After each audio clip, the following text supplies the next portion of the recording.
Baik UMKM atau perusahaan besar, mengelola pembayaran merupakan hal yang sensitif dan kompleks. Untuk menerima dan mengirim pembayaran, Anda tentu ingin solusi aman, cepat, dan fleksibel. Mengintegrasikan berbagai mitra pembayaran secara manual pasti memakan waktu.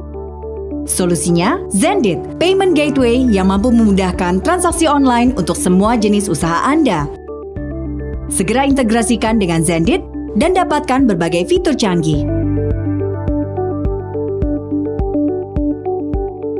Zendit terintegrasi dengan beragam bank besar di Indonesia supaya Anda dapat menerima dan mengirimkan uang ke berbagai pihak dengan mudah. Seluruh layanan berjalan otomatis sehingga Anda dapat bertransaksi kapanpun dan dimanapun. Zendit juga menyediakan berbagai produk lainnya yang dapat membantu bisnis Anda. Tidak dikenakan biaya pengaturan dan perawatan, hanya bayar sesuai penggunaan. Zendit aman, mudah, memiliki proses integrasi cepat, dan didukung oleh tim customer sukses kelas dunia.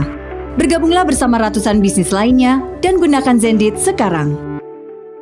Ingin mengajak seluruh wanita Indonesia untuk saling menginspirasi, mengembangkan potensi, keterampilan, memberi dampak sekaligus sebagai ajang jejaring kita semua para pebisnis perempuan. Sahabat wanita, seperti yang kita sama-sama kita tahu nih, di masa pandemi kita benar-benar diuji oleh banyak hal. Di situasi yang sempat tidak menentu dan perekonomian yang sempat melemah, banyak sektor usaha mengalami kendala.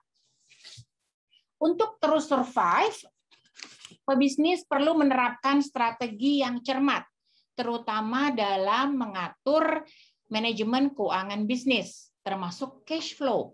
Karena ini menjadi acuan kita melakukan perencanaan dan pengambilan keputusan. Ini menjadi tantangan tersendiri bagi pemilik bisnis seperti kita. Di sisi lain, ada fakta menarik dari seputar transaksi perdagangan digital Indonesia di tahun 2020 yang mencapai lebih dari 253 triliun dan diprediksi akan bertumbuh menjadi 330,7 triliun di tahun 2021. Berarti kita masih ada titik cerah nih untuk masa depan perekonomian Indonesia. Tren belanja online telah mengubah perilaku konsumen yang semakin menuntut kecepatan dan kepraktisan, termasuk dalam urusan bertransaksi, sehingga mendorong pelaku bisnis untuk mengadopsi pembayaran secara digital, cashless, dan modern. Pembayaran secara digital juga memberikan cara baru bagi pelaku usaha untuk memiliki data pola konsumsi pelanggan yang nantinya dapat dipakai untuk pengembangan bisnis. Ini hal yang terbaik ya yang dapat kita lakukan di dalam perekonomian digital seperti sekarang. Dua hal yang saling terkait inilah yang akan kita bahas di masterclass pada siang hari ini, berkolaborasi dengan Zendit, platform payment gateway yang memudahkan transaksi pembayaran untuk para pemilik bisnis. Inilah judulnya masterclass kita siang hari ini, Cash Flow Management for Online Business. Langsung saya perkenalkan 4 narasumber masterclass pada siang hari ini. Yang pertama adalah Sylvia Surya, co-founder and CEO Kopisu dan Menanti Tea. Aduh, namanya ini lucu banget. Keren sekali namanya. Memulai bisnisnya bersama sang suami, Sylvia sukses melebarkan sayap di industri F&B, membawa nama brand Kopisu dengan konsep waralaba.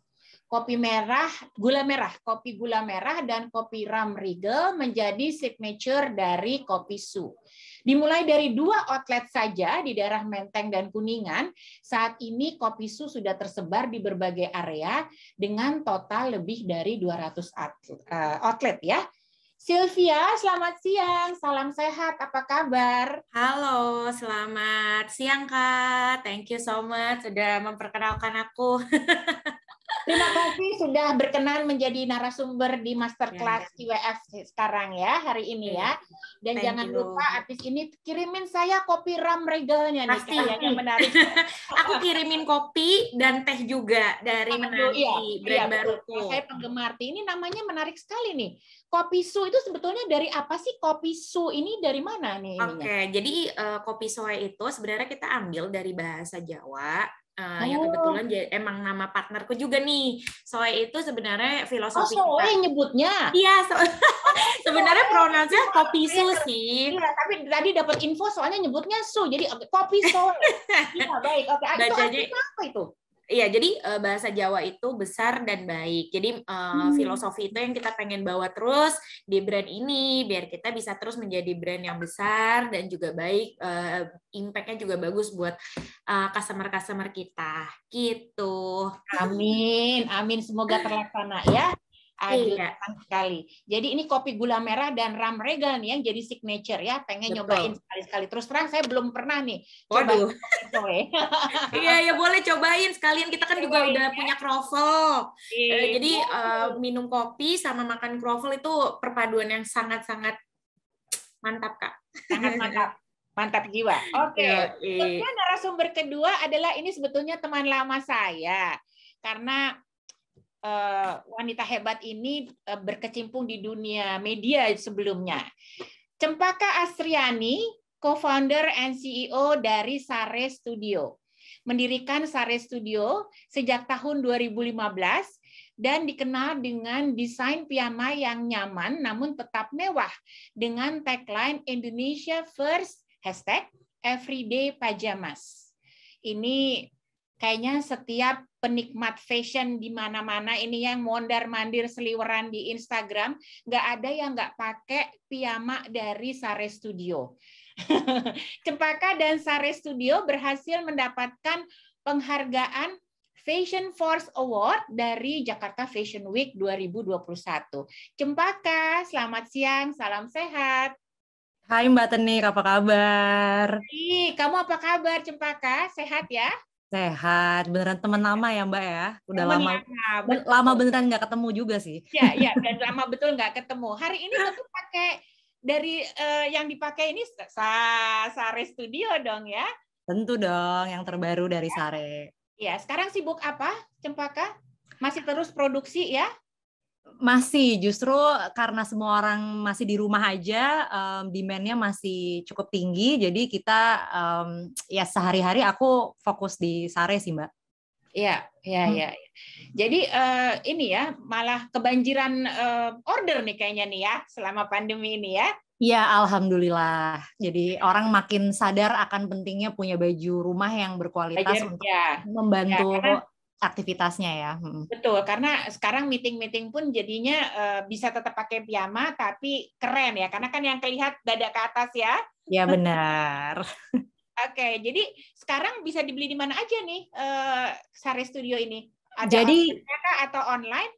Kita memang full online, bisa didapatkan di web kita sendiri, sarestudio.com, powered by Sendit juga untuk payment gateway-nya, dan juga di marketplace kesayangan Anda juga ada. Jadi pokoknya sekarang yang gampang aja Mbak, online langsung klik, nyampe depan rumah.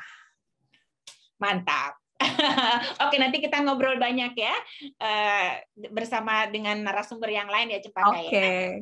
Berikutnya saya perkenalkan Rista Swestika, Esos AWP CFP, yang merupakan Co-Head of Advisory dari Finansialku.com. Memiliki pengalaman belasan tahun di dunia perbankan, kini Rista aktif menjadi narasumber di berbagai event keuangan dengan spesialisnya pada topik cash flow. Nah, ini yang kita omongin hari ini ya, keuangan keluarga, dana pendidikan, dan asuransi. Dengan follower Instagram 14.000, Rista aktif memberikan edukasi seputar keuangan secara ringan tapi menyentuh. Rista, halo, selamat siang, salam sehat. Halo, selamat siang Mbak Tenik. Aduh, aku belum apa-apa udah kesentuh aja nih Mbak Tenik ya. Tapi memang sih edukasi-edukasi yang Rista berikan itu tuh touch people gitu ya, karena memang benar nyata dan tapi sekaligus disampaikan dengan cara yang hangat gitu. Sibuk apa sekarang, Rista? Oke, sibuknya seperti biasa Mbak Teni, udah hampir 2 tahun kita di rumah aja gitu kan ya. Mungkin sama seperti Mbak Sylvia, Mbak Cempaka, atau Mbak Stephanie gitu ya. Bahkan wanita-wanita hebat yang join hari ini semua mulai beraktivitasnya dari rumah gitu. Tapi ternyata dengan ada kondisi COVID-19 ini, wanita-wanita ini ternyata idenya kreatif banget loh Mbak Teni. Idenya banyak banget, cara untuk dapetin duit kayaknya gampil banget nih perempuan-perempuan ya. Itu pasti berkat ajaran kamu juga. Oke, nanti kita ngobrol banyak ya. Narasumber yang thank you. Narasumber yang terakhir saya perkenalkan, tapi ini tidak kalah penting dengan yang lainnya, tapi justru lebih penting banget gitu ya. Adalah Stephanie Sokendar, Inbound Sales Lead dari Sendit. Saat ini di Sendit, Stephanie berfokus membantu bisnis, khususnya bisnis individual dan UMKM di Indonesia yang membutuhkan pembayaran online.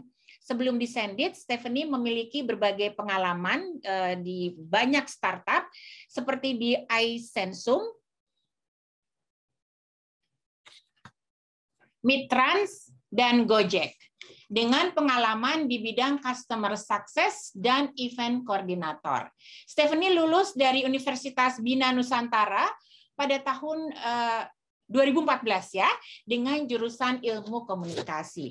Ini pasti dengan komunikasi yang tepat ini ya, Stephanie bisa menyentuh banyak pelaku bisnis dan UMKM di Indonesia. Hai Stephanie.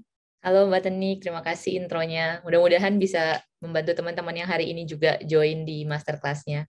Iya, ini banyak sekali yang sudah hadir, tidak sabar untuk nanti mendengarkan informasi dan edukasi dari Stephanie ya. Thank you Mbak Teni. Oke, kita mulai langsung ke sesi pertama, teman-teman semua, audiens yang hadir di sini. Saya akan berbincang dulu dengan Cempaka dan Sylvia. Oke, ini pertanyaan untuk Anda berdua ya. Nanti dijawab mungkin bergilir, mungkin dimulai juga dari Sylvia dulu nih. Bagaimana sih sebetulnya bisnis Sylvia dan Cempaka nanti ya? Dan tolong diceritakan ini bisnisnya tuh sampai sekarang begini nih, bagaimana cara membangunnya dan apa yang mendorong Anda untuk membangun bisnis ini? Silakan dulu dari Sylvia. Oke, thank you Kak, udah dipersilakan dulu untuk sharing dari pengalamanku.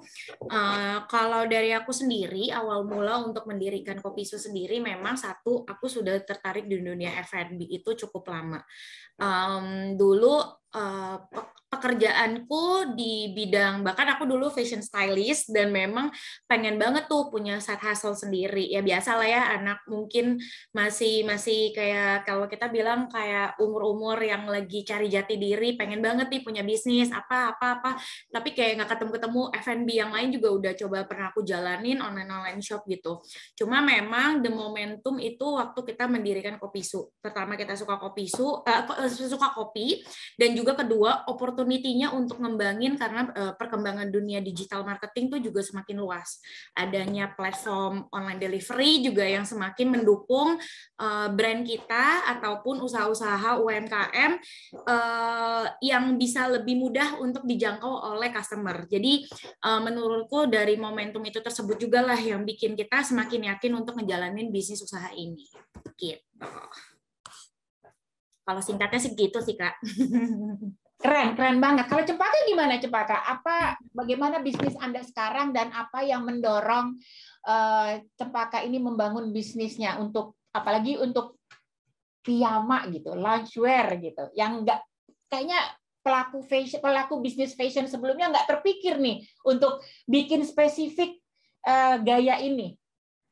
Oke, jadi sebenarnya aku dan partnerku Putri Andam Dewi, kita berdua tuh membangun brand wellness Sare Studio tuh di 2015 nih Mbak. Jadi udah 6 tahun yang lalu lah ya kira-kira.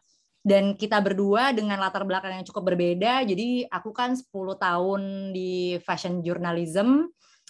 Di situ kita ketemu ya Mbak ya. Terus Andam yang memang latar belakangnya kreatif entrepreneur. Nah kita berdua nih melihat ada sebuah potensi yang belum tergarap di industri loungewear dan sleepwear.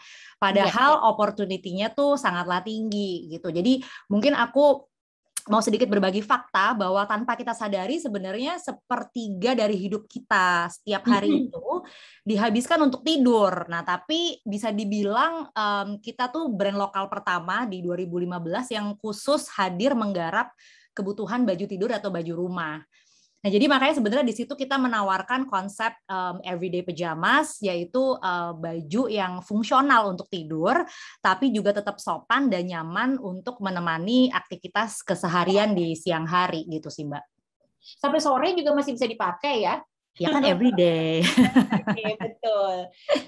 Nah, kita Iya. selama pandemi ini pasti nggak ternafikan juga bisnis Sare ini mengalami tantangan. Nah, apa tantangan terbesar yang dihadapi di 2 tahun ini? Oke, ini pertanyaan yang cukup menarik karena pandemi itu nggak berasa udah tahun kedua ya Mbak ya. Betul. Jadi di awal pandemi itu di 2020 sebenarnya tantangan terbesarnya adalah menghadapi kompetisi yang mendadak tinggi gitu. Jadi karena semua orang harus di rumah, maka permintaan baju rumah itu jadi meningkat dan meningkat juga jumlah kompetitor. Jadi prinsipnya kan ada gula, ada semut ya Mbak ya. Iya. Nah, kayak jadi, tadi pagi tuh ketika di conference tuh disebut tuh kopi imitate ya. Banyak dan dimodifikasi banyak ya, tiba-tiba keluar bermunculan bisnis serupa ya. Banyak, dan jadi kalau di 2020 tuh lebih ke situ lah tantangannya. Cuma kalau di 2021 di tahun ini tantangannya justru datang dari sisi supply chain atau dari vendor yang aktivitasnya cukup terganggu saat angka penyebaran COVID-19 di Indonesia meningkat drastis di pertengahan tahun. Oke. Ya, jadi produksi kita cukup terganggu, ya supply chain lah Mbak. Jadi ya vendor-vendornya terimbas gitu ya. Kalau dari sisi konsumen gimana? Permintaan antara 2020 dengan 2021 apakah stabil atau ada penurunan karena sekarang mungkin udah mulai lagi WFO gitu?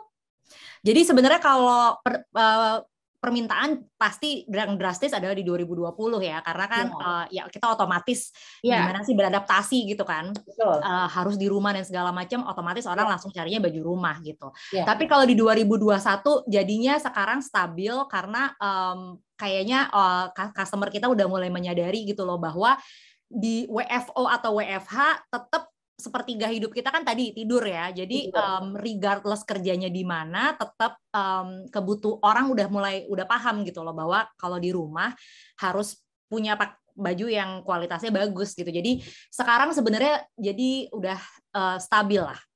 Ya, oke.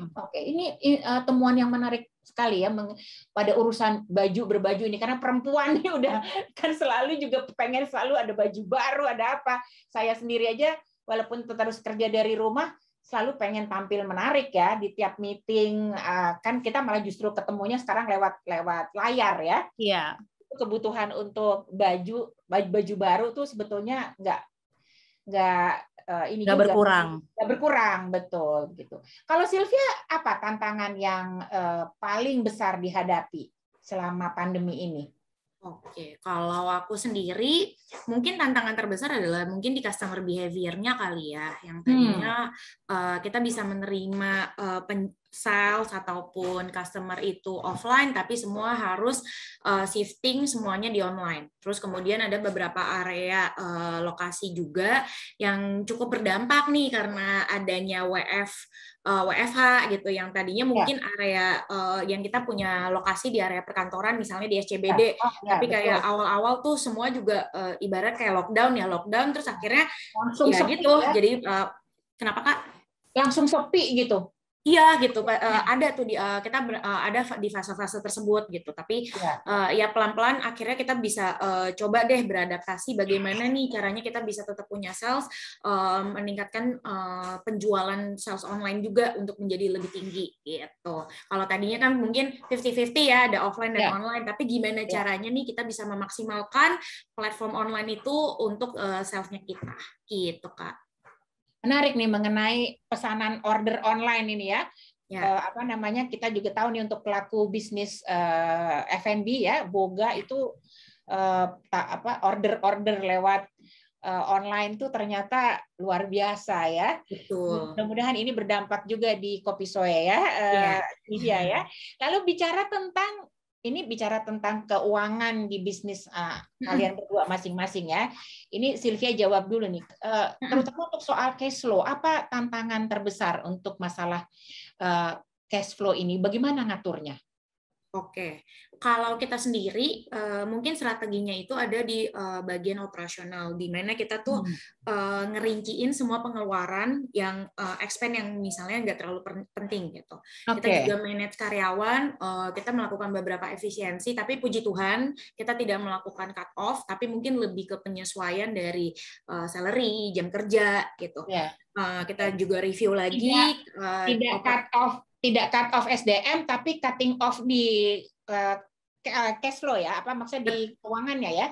Betul, mungkin di salary-nya mungkin yang tadinya misalnya 12 jam kerja, tapi karena adanya pembatasan dan PPKM, kita harus membatasi misalnya 8 sampai 10 jam kerja gitu. Jadi hal-hal seperti itu. Jadi sebenarnya karena pandemik ini pun lah ya, kita di bidang F&B itu yang tadinya nggak terlalu nyentuh ataupun concern di operasional, tapi kita bisa lebih gali lagi gitu loh di bagian operasional, apa sih yang bisa kita lakukan, efisiensi semacam apa yang sebenarnya bisa kita coba lakukan di dalam struktur organisasi kita gitu. Jadi sebenarnya kalau dari positifnya itu gitu. Cuma kalau misalnya kita lihat bagaimana strategi-strateginya, salah satunya adalah seperti itu gitu. Iya. Kalau Cempaka gimana di Sare pada pengaturan cash flow ini? Apa tantangan terbesarnya? Bagaimana Cempaka kemudian akhirnya mengatur cash flow di masa-masa sulit? Oke, jadi kalau buat Sare Studio sebenarnya tantangan terbesarnya adalah menjaga dana tunai perusahaan atau free cash flow itu tetap positif dan tinggi gitu. Jadi caranya gimana adalah dengan meningkatkan pendapatan dengan mengoptimalisasi kanal-kanal penjualan yang bisa memberikan dana tunai yang cepat. Terus juga ada peningkatan efisiensi juga dan pengurangan biaya dengan memberlakukan skala prioritas pengeluaran yang ketat. Jadi istilahnya kalau nggak perlu banget tuh nggak dulu deh gitu. Dan buat kita tuh dana tunai menjadi sangat penting gitu ya di Sare, karena selain untuk kebutuhan yang sifatnya darurat atau force major, nah si dana tunai ini juga bisa digunakan untuk ekspansi gitu ya. Jadi agar selalu memenangkan kompetisi bisnis. Itu yang tadi aku mention juga di depan ya, Mbak, bahwa sebenarnya mungkin at first kita tuh merasa kayak harus bertahan hidup gitu istilahnya ya. Tapi sebenarnya kalau kita lihat lagi dengan dengan baik gitu ya, sebenarnya justru di masa-masa seperti ini itu membukakan opportunity atau kesempatan lebih untuk ekspansi gitu. Jadi dana itu kita butuhkan untuk memanfaatkan kesempatan yang biasanya muncul saat situasi ekonomi yang misalnya lagi kurang bergairah gitu. Jadi misalnya kayak buat kita misalnya beli kain gitu. Ketika sekarang harganya turun karena peminatnya berkurang, nah kita nyetok kainnya. Atau misalnya ada kebutuhan misalnya membeli atau menyewa toko saat sekarang kan harga properti sedang turun ya. Jadi memanfaatkan kesempatan-kesempatan yang sebenarnya hanya terjadi saat situasi ekonomi yang sedang kurang bergairah kayak sekarang tuh, Mbak. Jadi makanya buat kita yang paling penting adalah memastikan si dana tunai tadi tetap ada, tinggi dan ya positif lah ya. Maksudnya ada gitu. Memastikan tetap ada. Ini penting banget nih ya untuk bisnis juga teman-teman pelaku bisnis yang hadir di sini ya. Khusus untuk ini pertanyaan khusus untuk Cempaka jadinya ya. Untuk di bidang bisnis fashion ini apa yang perlu diperhatikan untuk pengaturan cash flow? Tadi Cempaka sempat mention tentang beli bahan, materi-materi itu ya, beli kain gitu. Ya. Jadi apa yang perlu diperhatikan? Memang bisnis in general yang diperhatikan pasti sama ya, tapi memang kalau fashion sendiri ada yang ada hal-hal yang spesifik gitu yang hanya memang terjadi di industri fashion. Nah, menurut aku sendiri sebenarnya yang perlu diperhatikan ada 3 hal ya, Mbak. Pertama, membuat short term projection. Kedua, selalu memonitor current assets atau aset lancar. Dan yang ketiga, mengatur hutang jatuh tempo atau mengatur pembayaran hutang lah.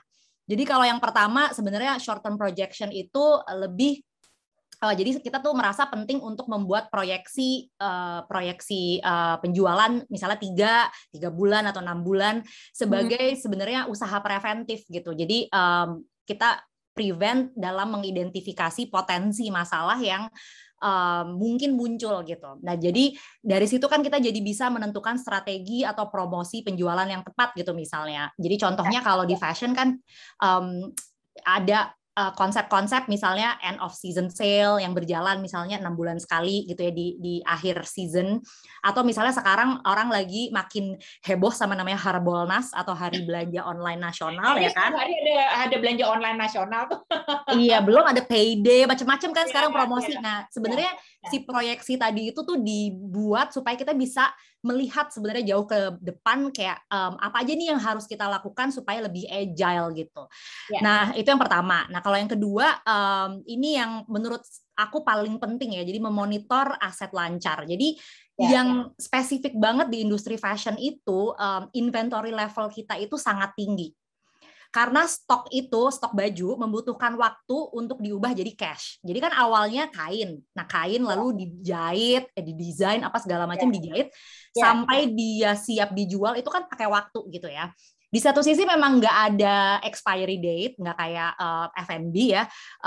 Tapi justru itu gitu karena nggak ada expiry, kadang kita kayak jadi numpuk gitu loh stoknya. Nah, ini nih harus dipantau gitu supaya inventorinya sehat. Dan jangan sampai modal atau uang yang kita punya justru menumpuk dalam bentuk inventory atau stok yang belum bisa dijual gitu. Nah, itu yang paling penting kalau di fashion. Sama yang untuk memonitor aset lancar ini juga menurut aku mungkin hindari consignment, karena consignment itu apalagi untuk UMKM itu sepertinya tidak terlalu mensupport kita gitu ya, karena presentasenya pertama terlalu tinggi, lalu pencairan dana consignment-nya sendiri tuh biasanya makan waktu. Lama ya? Bener Mbak, 20-30 hari kerja.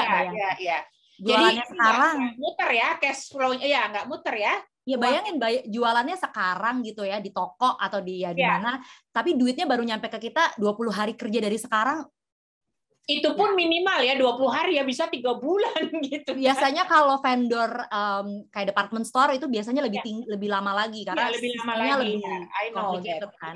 Iya. Nah, sama yang terakhir tadi ya memang mungkin bukan spesifik di bisnis fashion aja, tapi aku rasa juga penting untuk selalu aware dan mengatur hutang jatuh tempo. Jadi supaya kalau tadi kita udah punya proyeksi, kita bisa mengidentifikasi hutang mana aja yang akan jatuh tempo, dan ini juga bisa dipakai untuk memanage ekspektasi dari supplier dan investor. Jadi nggak kaget gitu tiba-tiba kayak, waduh harus bayar tapi duitnya nggak ada gitu misalnya. Kayak gitu Mbak. Thank you Cempaka, luar biasa perjalanan kamu dari seorang editor fashion sekarang menjadi pebisnis. Kagum loh saya. Banyak ya belajarnya ya. Gitu, iya, kamu begitu banyak hal-hal yang akhirnya kamu pelajari ya Cempaka ya. Untuk sampai di sini ya. Oke. Nanti kita ini lagi ngobrol lagi dengan Cempaka. Sekarang dengan Sylvia ini dengan pengalaman lebih dari punya ada 200 outlet nih akhirnya ya di Kopiso ini ya. Iya. Jadi gimana nih tips dari Sylvia? Apakah ada tips yang bisa dibagikan nih kepada teman-teman audiens pada siang hari ini, terutama yang bisnis kuliner ya, yang ingin mengembangkan usahanya, bisnisnya, dan dengan cara membuka franchise? Oke, jadi memang berawal dari Kopiso sendiri, akhirnya aku juga jadi kebawa sampai hari ini ngebuka bisnis, bahkan brand keduaku pun menanti bersama salah satu YouTuber Jerome Pauline itu juga kita ibaratnya nagih lah ya, kita ngembangin, scale up bisnis kita secara kemitraan. Jadi kalau menurutku buat teman-teman yang misalnya ada kepikiran untuk berbisnis F&B, terutama di yang memang pengen nge-scale up bisnisnya secara mitra, secara franchise gitu, yang harus teman-teman perhatikan adalah satu, seberapa mudahnya ataupun seberapa tingkat kemudahan produk kita untuk di scale up. untuk diaplikasikan juga dari satu outlet ke outlet lain. Contoh misalnya kita punya minuman kopi. Oh ya, kopi ini sebenarnya nanti kalau kita udah buat SOP-nya, buat resepinya, gampang nggak ya nanti buat diduplikasi oleh mitra-mitra lain gitu. Itu yang sebenarnya menurutku paling penting. Karena kalau misalnya memang udah ada kesulitan aja, makanya kenapa kalau kita lihat ada beberapa produk yang sebenarnya nanti akhirnya ada limitasi untuk di scale up karena produknya susah untuk dibuat. Gitu. Jadi ya misalnya kayak Resto Manado kita masih belum lihat kan, misalnya kita ngelihat masih on store sendiri karena mungkin cara pembuatannya itu memang masih cukup sulit dan sulit untuk diduplikasi. Ibaratnya satu tangan dan tangan kedua tuh berbeda gitu. Sedangkan berbeda ya dengan minuman gitu. Kalau minuman sebenarnya masih banyak cara yang bisa kita lakukan. Ibaratnya kita shortcut cara pembuatannya untuk lebih mudah gitu. Kemudian kedua adalah di bahan baku. Bagaimana kita bisa membuat menu minuman itu semuanya standar, rasanya sama. Nah, itu semua ada di bahan baku. Bagaimana kita bisa menciptakan create satu minuman aja gitu. Ada bahan baku yang bisa kita sebagai prinsipal ataupun sebagai pusat itu ngelok bahan bakunya. Oke, kita mau nih bahan bakunya sama, tapi apa nih salah satu bahan yang bisa kita buat standarnya sama? Misalnya gula merah. Gula merah yang dipakai Kopisu kan mitra-mitra tuh nggak bisa beli di luar, tapi semua mitra harus beli di pusat. Kenapa? Karena kita udah punya central kitchen-nya, central warehouse yang meracik gula merahnya itu agar nanti standarnya sama. Gitu. Kemudian bahan-bahan yang lain, kopinya juga, kopi semua dari kopi, even kita masih ambil dari third party ya, tapi kita punya standarisasi kopi gitu. Misalnya kopi itu kan banyak banget ya variabelnya. Ya, jenisnya kita banyak mau sekali. kopinya karakternya yang seperti ini segala macam, kita udah set standarnya. Jadi memang makanya kenapa sih kalau misalnya kita pernah dengar kalau di bisnis kemitraan atau franchise itu bahan baku tuh harus beli dari prinsipal. Nah, itulah salah satu upaya untuk menciptakan standarisasi dari rasa tersebut. Iya, menjaga juga benang merahnya ya, antara satu gerai dengan gerai yang lain tuh nggak beda rasa ya. Benar. Nah, itu ya itulah salah satu cara. Bisnis kuliner tuh begitu ya. Iya. Kemudian yang paling mungkin poin yang terakhir itu adalah di distribusi. Ini sebenarnya kalau misal kalau kita jabarin tuh banyak banget Kak kalau F&B itu ya. Nah, kalau poin yang tadi aku sebutkan mungkin yang krusialnya aja. Kalau distribusi itu juga bagaimana kita tahu bahan bakunya tuh bisa dikirim nggak sih bahan bakunya. Apalagi kita bilang mau ngembangin sampai ke Indonesia Timur, ke Pulau Sumatera, Pulau Kalimantan. Bagaimana kita bisa maintain bahan bakunya itu sampai ke sana tuh tetap selamat dan bisa digunakan juga oleh mitra-mitra. Gitu. Ini kalau bisnis kuliner nih memang juga ini ya, trik-triknya nih memang juga cukup ini ya, kita harus paham betul ya, luar biasa sekali. Sylvia. Soalnya juga relate karena suami pun seorang pebisnis kuliner itu juga kalau melihat iya, benar Kak. Begitu saya pusing sendiri. Oke, ini tadi kita sudah dengarkan cerita yang menarik sekali dari dua narasumber kita, para pelaku bisnis. Silakan untuk para sahabat wanita wirausaha yang sudah hadir untuk mengajukan pertanyaan. Kita welcome sekali pertanyaan-pertanyaan karena nanti akan kita bahas di sesi Q&A. Silakan tuliskan pertanyaan Anda di kolom chat dengan menuliskan nama usaha dan jenisnya, lokasi usaha atau kota domisili, lalu pertanyaannya. Jadi misalnya Tenik gitu ya, nama usaha saya misalnya Bogat Kuliner, lalu lokasinya di Tangerang Selatan, lalu pertanyaannya ya. Jadi silakan tuliskan pertanyaan Anda di kolom chat dengan menuliskan nama usaha dan jenis usahanya, lalu lokasi usaha atau kota domisili, lalu kemudian pertanyaannya. Nanti saya dan Ibu Produser akan memilih untuk membacakan pertanyaan Anda dan dijawab langsung oleh narasumber yang hadir pada siang hari ini. Kita ke sesi 2. Kalau tadi kita sudah mendengar pengalaman langsung dari para pebisnis perempuan yang luar biasa, sekarang kita tanya langsung yuk ke pakarnya, Mbak Rista Swestika, Co-Head of Advisory dari Finansialku.com. Mbak, kalau tadi Mbak Rista, kalau tadi kita dengar nih ya cerita dari Sare Studio, dari Cempaka dan dari Kopiso, dari Sylvia. Sebetulnya apa sih permasalahan cash flow bisnis yang bisa kita highlight nih pada siang hari ini? Kalau tadi saya sempat mencatat juga nih, kalau sebetulnya sama nih dari dua pebisnis perempuan ini adalah ketika berurusan dengan cash flow itu menerapkan prioritas gitu ya, mana yang mau dibeli untuk bahan, mana yang harus di-cut cost-nya gitu. Dan apa yang nanti aja gitu, misalnya untuk promosi dan lain-lain, dan juga untuk menjaga supaya bagaimana caranya supaya cash flow itu free flow cash-nya itu tetap tinggi gitu, seperti tadi yang disampaikan oleh Cempaka. Jadi apa Mbak yang bisa kita highlight pada cerita dari Cempaka dan Sylvia? Oke, thank you Mbak Teni dan selamat siang semuanya buat para wanita-wanita hebat. Aku tadi benar-benar kagum ya Mbak Teni ya dengan ceritanya Mbak Sylvia, kemudian Mbak Cempaka gitu ya. Nanti ada satu lagi wanita hebat, ada Mbak Stephanie gitu kan ya.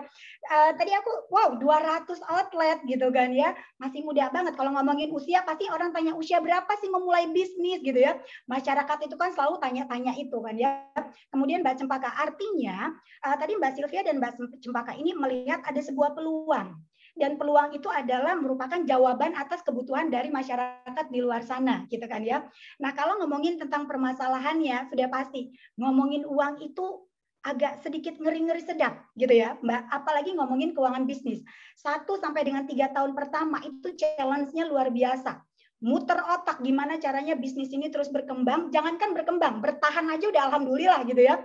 Contoh kayak Mbak Sylvia sama Mbak Cempaka, dengan ada kondisi COVID kemarin, alhamdulillah sih nggak ngurangin karyawan gitu ya, nggak nge-lay off karyawan.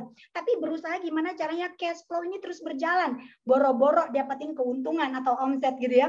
Bertahan dulu aja, nggak sampai lay off karyawan, ini udah oke banget. Nah, artinya di sini, ngomongin tentang keuangan itu adalah salah satu poin penting ketika kita akan membangun sebuah bisnis Mbak Teni gitu ya. Karena tadi ngomongin uang, pada saat kita terjun ke dalam dunia bisnis, tujuannya adalah untuk mencari keuntungan. Jadi kalau tidak dibuat manage keuangannya dari awal, maka boro-boro keuntungannya. Karena nanti pada saat kita berbisnis ada 2 orang nih tipenya Mbak Teni. Ada orang yang siap untuk kaya, ada orang yang nggak siap untuk kaya. Artinya gitu ya, ketika bisnis kata lain siap kaya sama siap miskin enggak ya? Iya betul kan. Ketika bisnisnya maju tapi tidak dibarengi dengan penataan keuangan yang tepat, artinya bisnisnya nggak akan pernah maju nih Mbak Teni. Gitu. Tapi kalau misalnya dimulai dari perencanaan keuangan yang tepat, maka ketika bisnisnya lambat laun ini naik, maka dia siap untuk sukses. Contohnya kayak Sare Studio gitu ya, kemudian ada Kopi Su gitu 200 cabang. Mbak Cempaka juga ngelihat bahwa oke, saat ini webinar itu bahan itu numpuk gitu ya. Tapi gimana caranya bahan numpuk itu bisa kita buatin lagi untuk dapatin cash flow kita gitu ya. Nah, artinya membuat bisnis ini perencanaan keuangan itu sangat-sangat diperlukan Mbak Teni. Ya. Betul sekali. Ini tepat sekali karena kita nggak pernah tahu besok gimana, betul kan ya Mbak Rista ya?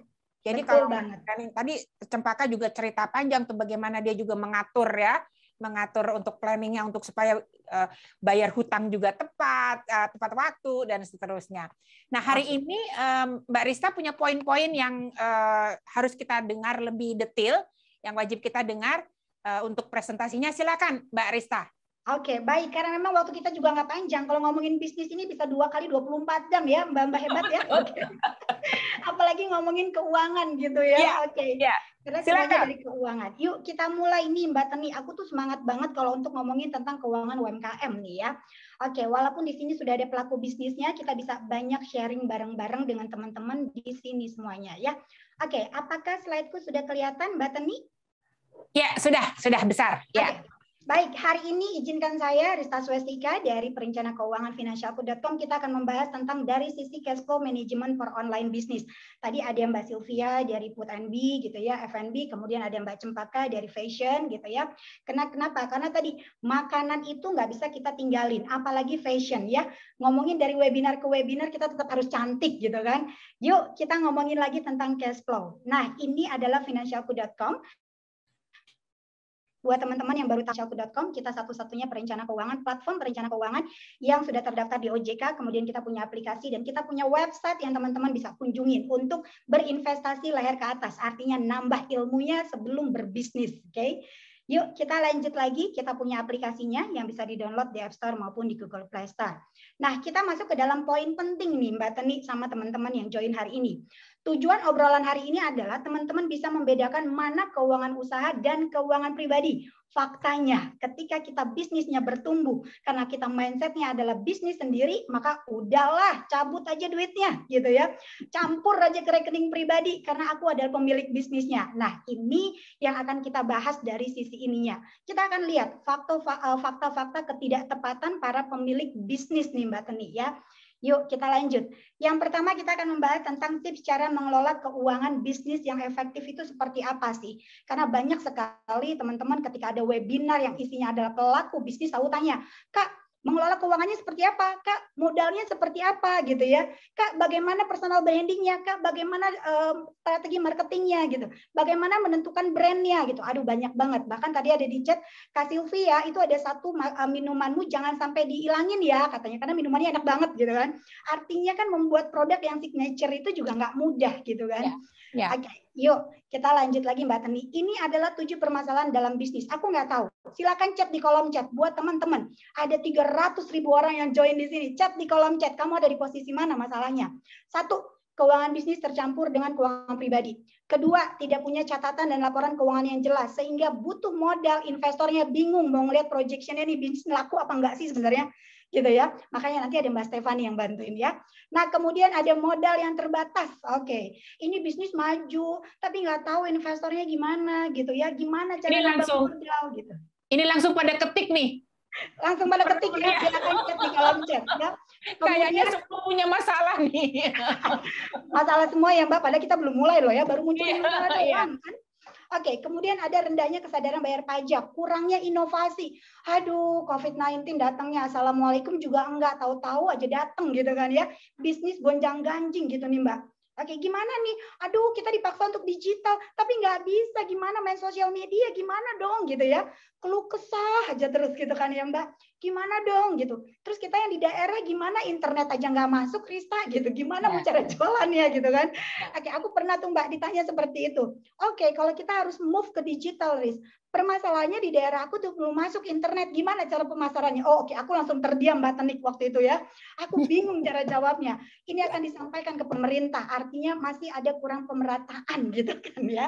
Oke. Kemudian lanjut gagap teknologi. Handphonenya bagus-bagus tapi cuman buat like, komen, foto gitu kan ya. Ya kan gitu ya. Oke. Apalagi komen-komen, ih bagus banget sih, ih jelek banget sih, atau hanya untuk belanja-belanja aja gitu ya. Nah, artinya ini hanya sebagian kecil dari permasalahan buat teman-teman yang saat ini pelaku bisnis, apapun produknya, apapun jenisnya gitu ya. Nah, ini udah banyak banget tuh yang jawab tuh Mbak Teni ya. 1, 2, 3, 4, 7, ada 3, 6, ada semua, aku bingung. Ini bisnisnya kalau semuanya bermasalah gimana mulainya ya? Ya, itu nanti dijawab sama Mbak Sylvia sama Mbak Cempaka tuh ya. Oke, yuk kita lanjut lagi. Nah, kalau tadi sudah ada permasalahan yang Mbak Teni. Nah, ini yang mesti kita pahamin. Tadi aku mengutip dari Mbak Sylvia sama Mbak Cempaka. Kita harus beradaptasi gitu ya. Kenapa? Karena pelaku bisnis yang sukses pada saat kondisi kritis bukan yang banyak cash flow-nya, bukan yang cabangnya banyak gitu ya. Tapi gimana caranya gitu mereka bisa beradaptasi dan melihat peluang. Tadi Mbak Cempaka langsung switch. Ini bahannya banyak banget. Kalau nggak aku switch gitu ya, aku nggak lihat peluangnya. Ini bakal numpuk dan modal mati. Gitu kan ya. Sedangkan cash flow harus berjalan. Artinya teman-teman, bukan hanya ngomongin pribadi, bukan hanya ngomongin bisnis. Semuanya harus beradaptasi dan jeli melihat peluang. Kalau bukan kita yang memulai, maka nggak akan ada yang memulai teman-teman. Nah, ini ada potensialnya. Di satu sisi ada bisnis yang istilahnya terdampak sekali gitu ya, bahkan untuk merangkaknya aja susah. Tapi di satu sisi ada bisnis-bisnis yang ternyata memang kebutuhan market di kondisi kritis saat ini, gitu ya. Coba lihat teman-teman. Di sebelah kiri ada potential user, kemudian di sebelah kanan ada market-market yang artinya potensial. Nah, kenapa nggak bisa melihat bisnis ini yang potensial untuk membuat cash flow di bisnis utama kita bisa terus berjalan? Gitu ya. Jadi jangan mati begitu aja. Jangan move langsung besar-besaran gitu juga enggak gitu ya. Cuma melihat peluang untuk nambahin pendapatannya sehingga bisa kita masukkan ke dalam cash flow atau bisnis kita yang utama. gitu. Tidak menutup kemungkinan banyak sekali ketika saya turun di webinar-webinar UMKM dari bisnis kecil-kecilan ini, contoh nih dengan kondisi saat ini, orang jenuh nih Mbak Tenik, Mbak Cempaka, Mbak Sylvia dan Mbak Stephanie, jenuh. Akhirnya apa? Berbisnis hewan peliharaan. Karena nggak tahu apa yang mau jadi temennya. Akhirnya ternyata apa? Saat ini permintaannya naik daripada bisnis utamanya dia. Gitu. Artinya apa? Kita sudah menciptakan bisnis yang baru tanpa kita melupakan bisnis yang utama. Kalau dalam dua bisnis ini bisa berjalan after COVID, ya kenapa enggak? Gitu ya. Jadi teman-teman harus lihat mana potensial bisnis yang sebenarnya bisa kita kerjakan. Jangan pernah tanya lagi, Riz bisnis apa yang keren, Riz bisnis apa yang cocok, tanya sama diri sendiri. Tadi Mbak Sylvia, kayaknya aku hobinya ngopi nih ya, gitu. Wah, kayaknya enak nih kopi gitu, suka dikasih gula aren gitu. Atau Mbak Cempaka, kayaknya aku pengen bisnis baju yang sebenarnya nyaman karena aku juga fashionable gitu ya. Mulailah dari diri kita sendiri nih teman-teman semua gitu ya. Yuk lanjut lagi. Nah, kalau tadi udah ada masalahnya, kemudian udah ada kita lihat potensial winner ataupun misalnya bisnis-bisnis yang lagi redup saat ini gitu ya. Gimana cara mengelola keuangan yang efektif? Karena tadi faktanya 1 2 3 4 5 6 7 semua permasalahannya ada gitu ya.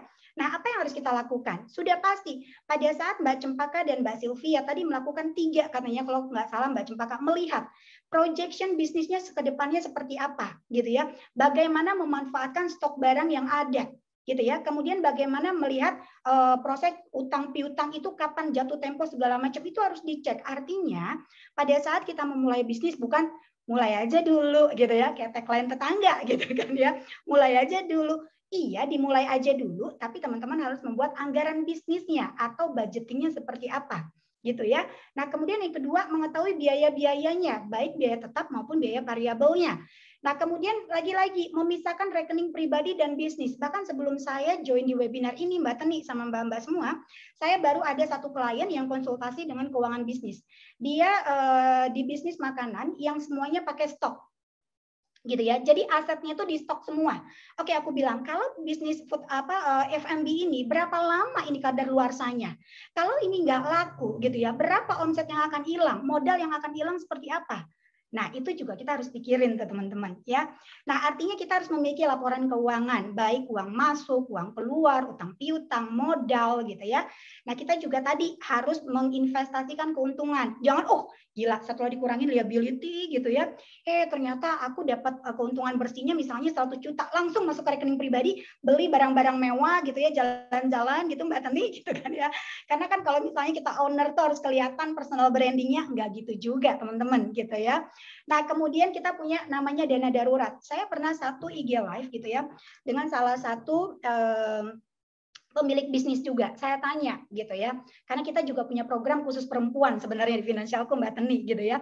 Nah, saya tanya dalam sesi IG live saya, Mbak gitu ya, bisnisnya di spa salon gitu ya, di salon. Artinya kan ini di jasa yang orang harus datang. Dengan ada COVID kan artinya orang nggak datang. Nah, ketika COVID sebenarnya Mbak mempersiapkan dana daruratnya berapa? Hanya 6 kali, Riz. 6 kali dari pengeluaran setiap yang harus keluarkan tiap bulan, liability-nya gitu ya, yang tetap. Nah, COVID udah mau 2 tahun. Artinya 6 bulan nggak cukup dana daruratnya, teman-teman. Gitu ya. Nah, ini yang harus kita pikirkan. Pemilik bisnis, kalau misalnya bisa disiapkan dalam bentuk 12 kali, atau misalnya 24 kali gitu ya. Nah, ini tuh buat saving amannya. Karena tadi resiko kita nggak tahu. Hari ini bisnis kita bisa maju, bisa aja 2 tahun kemudian bisnis kita karena banyaknya pesaing dan kita kurangnya inovasi, akhirnya bisnis kita redup. Gitu kan ya. Nah, kemudian kita juga lupa menggaji diri kita sendiri. Aku nggak tahu nih, Mbak-mbak di sini pasti udah menggaji dirinya sendiri dong ya, Mbak Teni ya, Mbak Cempaka ya, gitu. Bahkan ada Mbak Sylvia juga nih. Ini suka lupa, nggak suka menggaji dirinya sendiri. Tapi kalau dibilang menggaji diri sendiri, pertanyaannya langsung gini nanti di chat, kolom chat. Karista, aku kan bisnisnya baru mulai, gimana dong cara nentuinnya gitu. Untung aja juga belum, balikin modal, BEP juga belum gitu. Nah, itu nanti dibahas tuh ya. Kita share sama para pelaku bisnisnya langsung ya. Nah, kemudian memanfaatkan teknologi dari mulai payment, dari mulai pemasaran, strategi brandingnya gitu ya. Foto itu semua teman-teman harusnya sudah melihat yang namanya digital. gitu. Karena tadi kalau misalnya kita hanya menjual secara tradisional, artinya lingkup pemasaran kita itu terbatas. Tapi kalau kita jualnya dengan online, lingkup penjualan kita itu tidak terbatas gitu ya. Bahkan dengan kondisi COVID-19 seperti ini, saya punya beberapa teman juga yang di F&B malah bisa buka cabang bakmi di dalam 2 tahun ini kurang lebih 2 cabang. Gitu ya. Artinya apa? Kebutuhan market itu ada sebenarnya asal kita jeli dan memang perencanaan keuangan lagi-lagi harus dibuat dengan tepat gitu ya. Nah, kemudian yang tadi memonitor arus kas yang dilakukan oleh Mbak Cempaka gitu ya. Kira-kira uangnya cukup nggak sih gitu ya? Kira-kira ini kalau misalnya mau move ke model fashion yang satu kira-kira berapa anggarannya gitu ya? Yang ngutang-ngutang itu berapa ini gitu ya. Nah, itu kita harus monitoring, Mbak. Nah, ini adalah cara mengelola keuangan yang efektif. Terus kita lihat, aku mau tanya lagi, kita main lagi lah walaupun waktunya pendek gitu kan ya. Oke, dengan kondisi kritis seperti ini, para pelaku bisnis UMKM, silakan mana yang lebih penting, omset, profit atau cash flow? Silakan chat di kolom chat. Kita lihat, Mbak. Lagi ya, Mbak. Yes, 5 menit lagi ya habis dari sini. Silakan. Omset, profit atau cash flow. Nah, ya kan, jari ini kalau disuruh tuh cepet banget, Mbak, gitu ya. Apalagi kalau pilih-pilih makanan, belanja gitu kan. Oke, bisa dilihat jawabannya Mbak Teni sama Mbak-mbak semua. Pilih mana? Cash flow, Bu. Aduh, banyak gitu jawabannya. Cash flow semuanya nih kayaknya problemnya. Ya, betul ya. Gimana caranya cash flow ini bisa bertahan ya, bisa membayar semuanya gitu. Dapat profit alhamdulillah gitu ya. Dapat omset apalagi gitu ya. Tapi tadi apapun itu cash flow itu adalah yang utama. That's why kenapa kita harus banget mengatur keuangan kita. Nah, apa yang harus kita lakukan dengan cash flow kita seperti ini, Mbak? Buat anggarannya. Yang pertama udah tadi ya. Pada awal kita harus tahu dulu modal awal kita berapa. Aku agak cepet aja, tapi nanti materinya bisa di-share buat teman-teman semua ya. Kita harus tahu dulu modal awal kita itu berapa. Jadi nggak sembarangan. Oh, aku butuh modalnya sekian gitu kan ya. Banyak orang, oh kayaknya bisnis ini laku deh. Butuh modalnya 100 juta, 200 juta tanpa melihat sebenarnya modal kita tuh berapa sih yang kita butuhkan gitu ya. Nah, modal itu ada modal investasi, kemudian ada modal kerja, dan ada modal operasional. Teman-teman harus hitung ini dulu dari awal. Kemudian dari itu baru ketahuan. Nah, seperti ini. Contoh buat modal awalnya, ini sudah dilakukan oleh Mbak Cempaka di bisnisnya mungkin ya. Ada modal investasinya, ada modal kerjanya, dihitung dengan detail. Kemudian ada modal operasionalnya. In totally ternyata pada saat membangun sebuah bisnis gitu ya, modal awal yang dibutuhkan adalah 26 juta misalnya. Nah, kemudian kita bisa lakukan perhitungan, kira-kira kita ini dengan modal segitu untungnya berapa sih? Berapa pieces sih yang harus kita jual gitu ya? Paling tidak setiap bulan kita tahu projection keuntungan dari barang yang harus kita jual, strateginya seperti apa. Makanya tadi ada bagian teman-teman di bagian marketingnya. Nah, ini tuh satu kesatuan teman-teman. Jadi kalau dari awal tidak bisa membuat projection ya ini, maka one day ketika bisnisnya ini sukses gitu ya, ketika kita butuh modal, laporan yang nggak ada, perkiraan projectionnya seperti apa juga nggak ada, maka nggak ada mau investor yang masuk ke dalam bisnis kita. Betul begitu ya Mbak Cempaka ya? Bener Mbak, aku sampai terhenyak.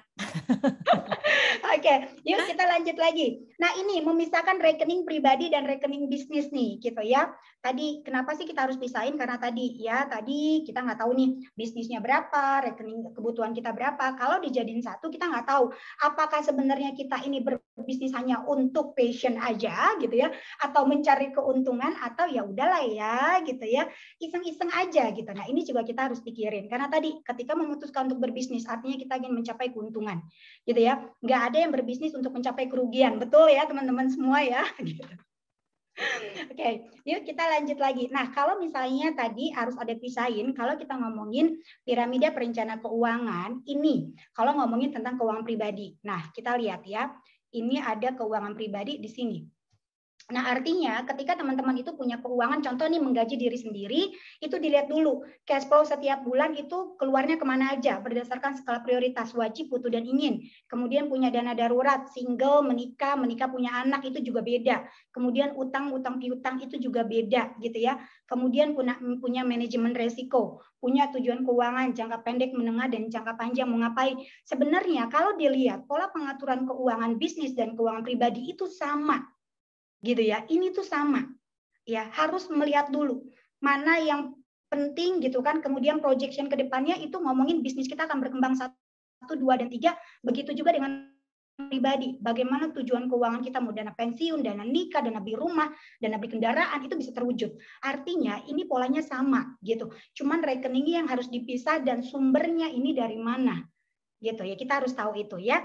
Nah, kemudian kalau kita ngomongin tadi kalau misalnya bisnis kita bertumbuh, artinya kita harus punya laporan keuangan. Nah, gimana sih caranya? Bikin yang simple aja dulu gitu ya. Apalagi saat ini sebenarnya banyak sekali aplikasi-aplikasi yang teman-teman bisa gunakan gitu ya. Kemudian teman-teman bisa lakukan penjualan dengan menggunakan e-commerce segala macam, itu juga reportnya bisa digunakan untuk kalau misalnya teman-teman pada saat pengajuan pinjaman atau tambahan modal kredit gitu ya. Nah, itu nanti dijelasin bagiannya Mbak Stefani itu ya. Bagiannya Risa ini aja dulu lah ya. Buat dulu ya pembukuan atau buku pembukuan ini, mana lihat penjualan bajunya berapa gitu ya. Nah, ini ada disebut dengan buku pemasukan gitu ya. Nah, kemudian ada namanya, lihat lagi teman-teman, ada bukunya banyak, buku pengeluaran. Mana aja nih barang-barang yang udah keluar. Kalau tadi itu yang masuk, artinya ini yang dikeluarkan. Liability yang setiap bulannya nih teman-teman gitu ya. Nah, kemudian ada juga nih kalau dari buku, ada buku catatan stok barang, sehingga tadi Mbak Cempaka bisa tahu, Mbak Sylvia bisa tahu dari setiap outlet itu berapa stok barang yang ada, berapa yang laku, berapa potensinya yang loss kalau misalnya ini nggak segera dilakukan penjualan gitu ya. Nah, strateginya seperti apa? Paling nggak bisa balik modal dulu deh gitu kan ya. Nah, ini harus punya buku catatan stoknya. Nah, kemudian apalagi Riz gitu ya. Nah, kalau ngomongin keuangan pribadi, ini nih cara mengaturnya. Kalau tadi udah keuangan bisnis, ini keuangan pribadinya. Ya, lihat, harus tahu sumber pendapatannya dari mana. Apa pendapatan aktif, membarter waktu, tenaga, emosi, jiwa, marah, sejumlah uang yang masuk rekening tiap bulan, atau misalnya ada hasil usaha gitu ya, atau hasil sewa, atau dari investasi. Sumbernya dari mana, kemudian diatur berdasarkan skala prioritas. Wajib, butuh, dan ingin. Nah, dari sini kita lihat, oh ternyata kebutuhan aku setiap bulan hanya 4 juta. Artinya kita harus lihat bisnis kita itu bisa nggak menggaji kita dengan harga 4.225.000. Kalau misalnya nggak bisa, kita akan lihat strategi apa untuk mengembangkan bisnis kita. Kenapa? Karena pada saat kita menjalankan bisnis, uang makan kita sehari-hari juga kan dari hasil pendapatan bisnis, betul nggak? Gitu ya. Jadi harus tahu dulu pengeluaran kita, karena ini bisa masuk ke dalam strategi pada saat kita membuat bisnis ini kira-kira harus ada keuntungan berapa sehingga aku bisa menggaji diri aku sekian, sehingga aku bisa mengatur keuangan pribadi aku. Jadi ini dua-duanya balance nih teman-teman. Gitu ya. Jadi memang agak sedikit krusial kalau ngomongin tentang uang. Mengaturnya aja susah apalagi ngedapetinnya. Betul ya teman-teman ya? Benar. Oke. Baik Mbak Teni sama teman-teman semua, materi aku cukup sampai di sini aja, jangan panjang-panjang gitu kan ya. Ini ada tambahannya, siklusnya. Nah ini tadi yang dibahas dengan Mbak Cempaka, ini yang terakhir ya. Siklus konversi kasnya harus seperti apa Riz tadi? Dari barang dibeli, bayar di hutang pembelian, jual barang, terima piutang gitu ya. Ini persediaan, itu nggak boleh lebih tuh lihat. Ya, kalau tadi Mbak Teni bilang, Mbak Cempaka bilang, modalnya setiap bulan harus keluar, tapi dia bayarnya utangnya 3 bulan ke depan gitu ya. Ini modal terus bertumbuh loh, terus dibutuhin. Gimana cara cash flow-nya gitu ya. Jadi harus tahu juga nih konversi arus kasnya seperti apa gitu ya. Jangan temen yang beli nanti aja nggak apa-apa deh 3 bulan ya udah nggak apa-apa deh gitu. Ditagih susah gitu kan. Bisnis is bisnis teman-teman. Ya. Iya. Ya, betul ya Mbak. Banyak yang kayak gitu ya. Betul banget. Oke. Nah, ini Mbak, aku langsung ke sini aja lah. Ya, nah ini nih. Ya, Mbak Rista, karena kita waktunya sudah mendesak. Yes, betul ya. Pembayaran dengan menggunakan tadi digital gitu ya. Semuanya serba digital. Ada personal branding, pemasaran, dan penjualan. Teman-teman mau tidak mau harus melihat digital saat ini ya. Oke, thank you Mbak Teni. Mbak Rista, ini banyak sekali permintaan pada presentasi. Apakah boleh di-share? Boleh, Mbak. Oke, boleh nanti tolong diberikan kepada kita. Nanti teman-teman bisa mendapatkan yang ikut masterclass pada siang hari ini bisa mendapatkan presentasi yang tentu sangat menarik tadi dan sangat insightful serta banyak sekali manfaatnya buat kita. Nanti akan kita kirim melalui email yang terdaftar ketika Anda registrasi di masterclass IWF ini. Nanti kita akan kirim ya. Mbak Rista, keren sekali pemaparannya. Saya sampai ternganga-nganga juga nih ngelihatnya. Iya benar juga ya, kita nggak bisa nggak bisa tidak, memang harus bikin planning yang tepat nih untuk cash flow kita ya, mana pengeluaran pengeluaran dan pemasukan dan pengeluaran dari bisnis kita dan juga dari yang untuk pribadi kita sendiri. Oke, jadi seperti tadi saya sampaikan, materi presentasi Mbak Rista bisa nanti kita kirim, didapat oleh peserta masterclass melalui email yang terdaftar ya. Saya mau mengingatkan juga, silakan untuk para sahabat wanita pebisnis, wanita wirausaha yang hadir untuk mengajukan pertanyaan. Silakan tuliskan pertanyaan Anda di kolom chat dengan format nama usaha atau nama bisnis dan jenisnya, lokasi usahanya di mana atau kota domisili, lalu pertanyaannya. Ya, jadi nanti saya yakin akan lebih memudahkan dari para narasumber untuk bisa melihat problemnya atau mencarikan solusi yang tepat untuk bisnis Anda. Oke, baik. Kita akan ke sesi berikutnya, sesi ketiga. Teman-teman semua, sahabat wanita wirausaha, seperti tadi yang sudah saya sampaikan, teknologi masa kini ini sangat memudahkan kita dalam berbisnis. Dan tadi kita di depan saya juga sudah bicara, sekarang ini kita dimudahkan dengan macam-macam fasilitas digital, termasuk pada payment gateway gitu. Nah, gini kita simak pemaparan dari Mbak Stephanie Sokendar, inbound sales lead dari Sendit, tentang bagaimana payment gateway bisa jadi solusi bagi permasalahan yang dihadapi bisnis untuk mengatur cash flow. Seperti tadi yang diceritakan oleh Sylvia, oleh Cempaka, dan juga sudah sempat paparkan juga mengenai cara-caranya oleh Mbak Rista. Nah, ini sekarang Mbak Stephanie akan bagaimana Sendit ini bisa menjadi solusi untuk para pebisnis. Mbak Stephanie. Halo Mbak Tenik, selamat siang semuanya. Selamat siang, ini Anda sesi terakhir, tapi bukan berarti ini justru yang ditunggu. Jadi monggo silakan materinya.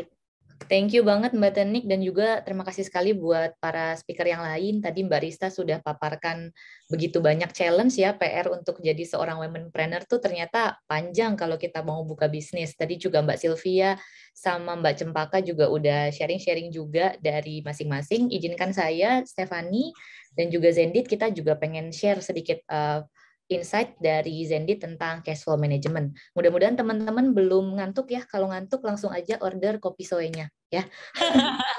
Betul sekali. Benar ya? Masuk Mbak Stephanie. Masuk ya. Thank you loh Kak. Aku izin share screen. Nanti kalau belum muncul boleh di-info. Sudah muncul? Sudah ya? Oke. Sudah. Oke, aku mulai ya Mbak Tenik. Terima kasih buat intronya tadi. Oke, rekan-rekan sekalian, tadi mungkin sempat dijabarkan berbagai hal tentang cash flow management dari speaker-speaker yang sebelumnya, tapi sebelum aku masuk ke materi, mungkin masih ada yang bingung dengan istilah payment gateway, bahkan mungkin ini Zendit nih sebenarnya perusahaan apa gitu ya. Aku mungkin akan kenalin sedikit tentang Zendit. Jadi kami ini adalah platform gerbang pembayaran yang membantu UMKM dan juga para pebisnis online untuk bisa punya berbagai macam metode pembayaran di bisnisnya.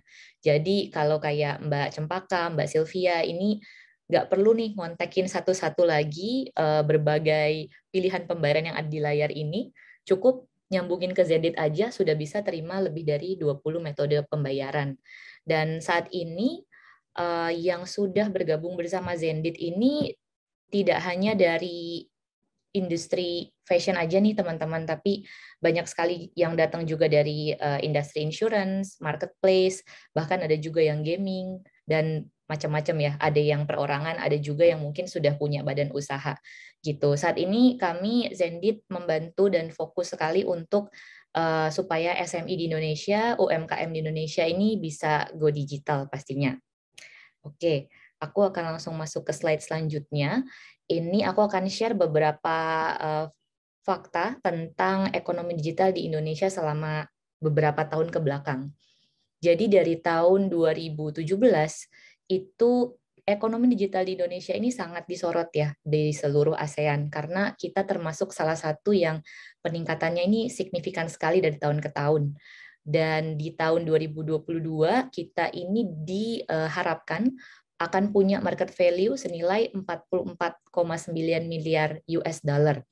Nah, teman-teman bisa bayangkan angka ini itu baru datang dari 19% aja UMKM yang sudah go digital. Ternyata masih banyak yang belum beranjak ke go digital. Kita masih punya sekitar 81%. Nah, mungkin teman-teman yang sekarang lagi join di masterclass ini boleh sambil komen di bawah siapa yang udah cobain platform online, siapa yang mungkin masih main di offline platform nih. Boleh sambil sharing di kolom chat kita. Jadi bisa dibayangkan teman-teman kalau nanti kita sudah semakin go digital, sudah semakin go online, pertumbuhannya akan pesat sekali karena 81% ini pelan-pelan akan bergeser dan akan merambah juga di platform online. Nah, kenapa Indonesia ini bisa dibilang salah satu yang marketnya besar banget dan dilirik sama investor-investor dari luar juga ya? Karena kita sama-sama tahu jumlah penduduk kita salah satu yang terbanyak di dunia, dan 70% dari yang ada itu semuanya sudah cukup ramah sama smartphone. Generasi-generasi sekarang ini sudah sangat fasih untuk mengoperasikan Instagram, TikTok, terus juga YouTube ya. Kalau sekarang kita mau belanja apa-apa semuanya searching-searching dulu reviewnya di 3 media itu, baru kemudian mereka akan belanja. Dan bahkan untuk kayak Instagram dan TikTok itu sudah terhubung juga dengan marketplace dan website. Jadi habis kita lihat barangnya, kita bisa langsung di redirect untuk beli produknya. Nah, ketika pandemi COVID ini terjadi, nggak hanya di Indonesia tapi juga di seluruh dunia, ternyata itu bukan memperlambat akselerasi online shopping, tapi justru mempercepat ya. Mungkin di awal kita ngerasa kayak, aduh ini kok harus hemat-hemat nih, nggak boleh spend terlalu banyak. Tapi ternyata setelah berjalan 2 tahun, dari survei ini terlihat bahwa 76% orang di seluruh dunia, mereka setuju bahwa justru setelah COVID, saya lebih banyak loh belanja online-nya. Mungkin karena kebanyakan di rumah, nggak terlalu banyak aktivitas di luar, jadi handphone ini menggoda untuk cepet-cepet add to cart dan beli ya. Di Indonesia bahkan teman-teman bisa lihat di sini 87% malah yang merasa bahwa mereka lebih banyak menghabiskan waktu untuk berbelanja online setelah COVID ini terjadi. Nah, ini berarti COVID ini kita nggak bisa hanya lihat dari sisi bahwa ini challenge aja gitu ya, ini sebuah masalah saja, tapi COVID ini juga merupakan satu opportunity buat kita yang bisa melihat ini adalah peluang untuk kita bisa cepat-cepat go online. Kita coba meraih pasar dari platform online tadi. Nah, sekarang udah nggak aneh lagi, orang nggak hanya beli pakaian ataupun produk-produk yang lain di online store. Sekarang kita kalau mau belanja sayur juga sudah ada aplikasinya, kita mau belanja furniture, bahkan gadget, kita sudah cukup pede untuk membelinya secara online, tidak ke channel offline lagi. Perubahan-perubahan itu yang bisa kita cepat-cepat lirik dan cepat-cepat manfaatkan untuk bisa go digital. Nah, kalau kita berbicara tentang cash flow, salah satu yang tadi juga dari Mbak Rista, Mbak Cempaka, dan Mbak Sylvia sama-sama mention adalah tentang bagaimana perputaran uangnya ini bisa kita benar-benar manage dengan baik ya, teman-teman ya. Dan salah satu yang bisa Zentit bantu di sini adalah dengan gimana caranya kita bisa memfasilitasi customer supaya dia bisa bayar lebih cepat dan mudah, dan kita pun sebagai pemilik bisnis bisa cepat dapat dananya dengan cepat dan mudah juga gitu. Nah, kalau kita lihat dari data yang ada di sini, saat ini yang masih populer dan digunakan oleh sebagian besar masyarakat Indonesia adalah bank transfer virtual account dari berbagai macam bank yang ada di Indonesia. Nah, tapi kalau kita ngomongin spesifik per industri, Mbak Stefani, apa nih yang harus saya siapin di website saya? Kira-kira metode pembayaran apa yang bisa mempercepat cash flow saya dan juga memudahkan customer saya? Nah, ini teman-teman bisa lihat dari 2 hal. Pertama, produk dan jasa yang kita jual. Kedua, rata-rata transaksi yang biasanya terjadi di customer kita. Jadi kalau saya bisa kasih contoh, mungkin kalau dari customer-nya Mbak Sylvia dan juga Kopisoe, mereka bakal senang banget ketika di websitenya ini bisa bayar, atau di aplikasinya bisa bayar pakai e-wallet, pakai OVO, pakai Dana, ataupun ShopeePay. Nah, kalau kita bergeser ke industri lain, fashion, misalkan ke Sare Studionya Mbak Cempaka, saya sebagai salah satu customer akan senang sekali kalau ada credit card dan promo-promonya ya. Jadi kita harus siapkan yang betul-betul memang cocok dengan produk yang kita jual juga, dan tadi average transaction size-nya. Kalau kita sudah punya environment seperti ini, pembayarannya juga sudah bisa lebih mudah dan cepat, alur dananya itu atau perputaran dananya juga akan lebih baik untuk bisnis kita. Nah, rekan-rekan sekalian, ini aku juga ingin share tentang bagaimana Zendit khususnya selama pandemi kemarin kita melihat pergerakan dari rekan-rekan UMKM yang mereka bisa thrive, bisa survive dari pandemik ya, situasi pandemik ini. Jadi tadi juga Mbak Sylvia, Mbak Cempaka, Mbak Rista sempat mention beberapa kali tentang kita harus adaptasi nih, kita harus adaptasi.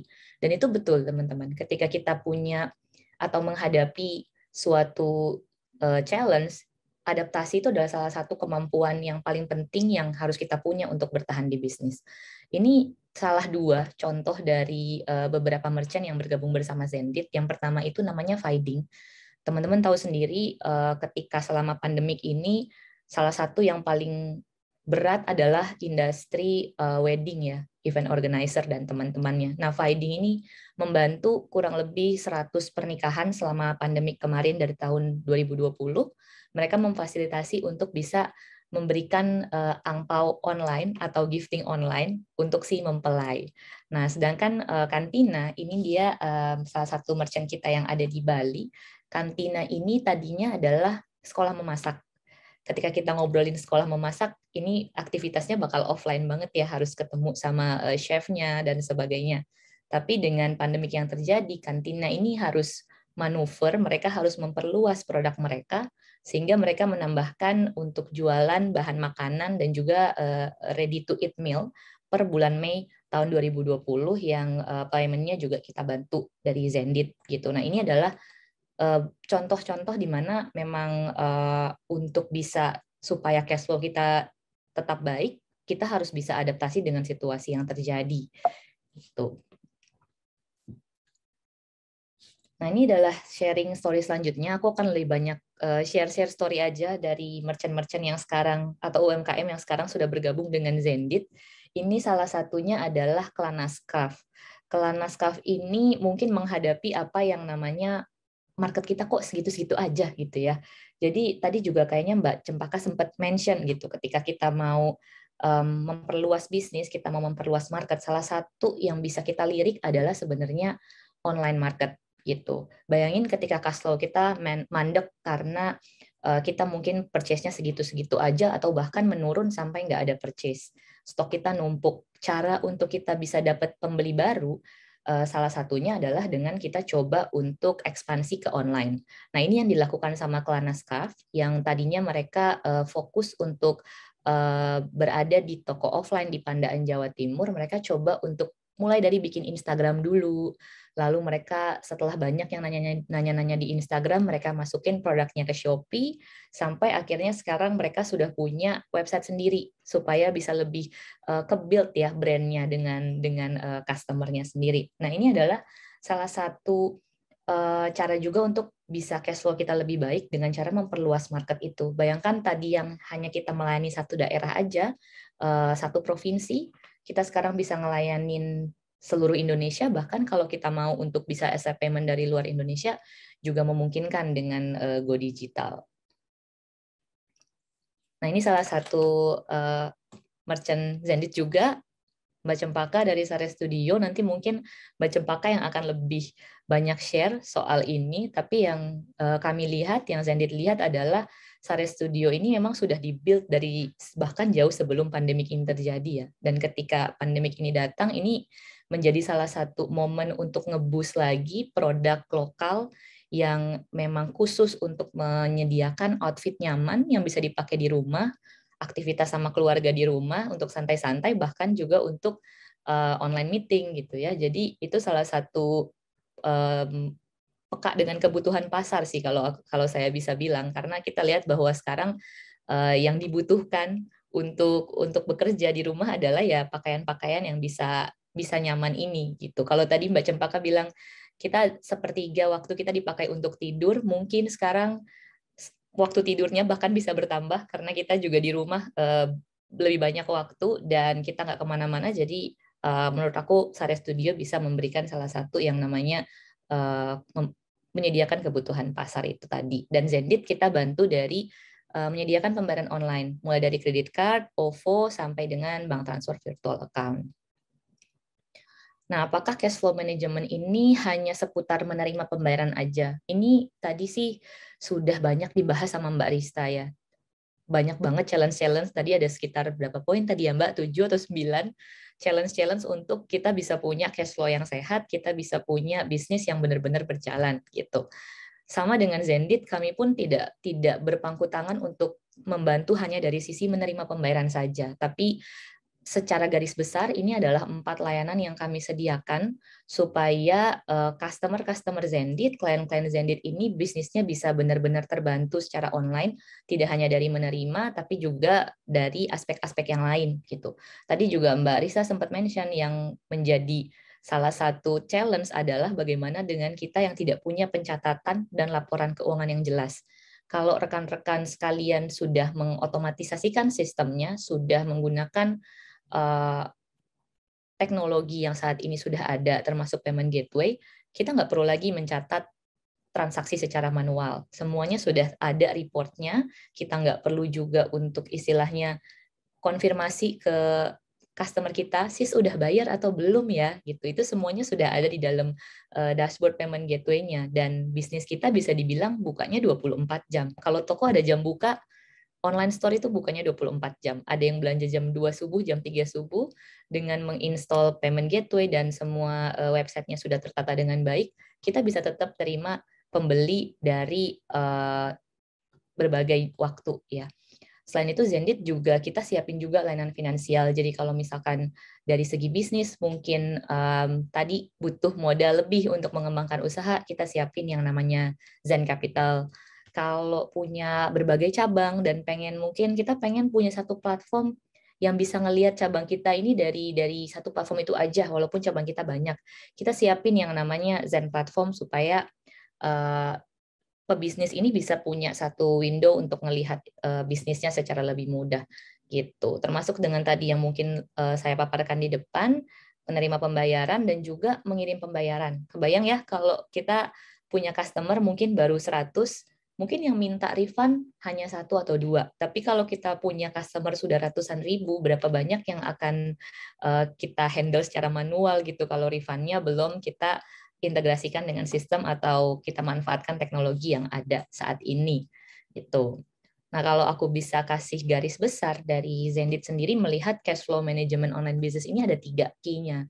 Key pertama adalah kita harus pastikan bahwa customer kita bisa menerima atau mengirimkan pembayaran dengan mudah dan cepat. Kita siapkan berbagai metode pembayaran yang sesuai dengan bisnis kita. Kedua, kita sebagai business owner harus mulai bisa membentuk bisnis kita supaya bisa autopilot dan bisa berjalan secara otomatis. Di satu sisi kita juga bisa menjangkau pasar yang lebih luas. Dan yang ketiga adalah tadi kemampuan untuk beradaptasi dengan keadaan sekitar.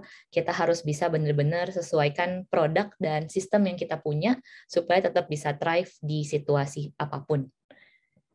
Dari aku dan Zendit itu aja, Mbak Tenik dan juga rekan-rekan sekalian. Feel free kalau ada yang mau nanya di sesi Q&A setelah ini. Mungkin aku kembalikan lagi ke Mbak Tenik. Silakan Mbak. Terima kasih Mbak Stephanie. Saya terus terang baru tahu tentang Zendit ini ya, ketika akan memandu moderasi atau memoderasi masterclass hari ini. Saya baru tadi malam saya juga lihat gitu ya.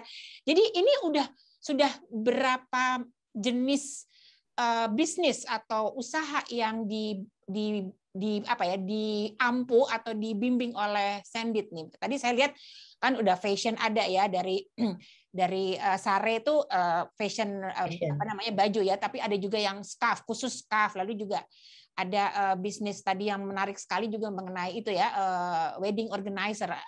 Ada yang lain, ada macam-macam bisnis apa saja nih Mbak Stephanie yang selama ini sudah diampu oleh Zendit?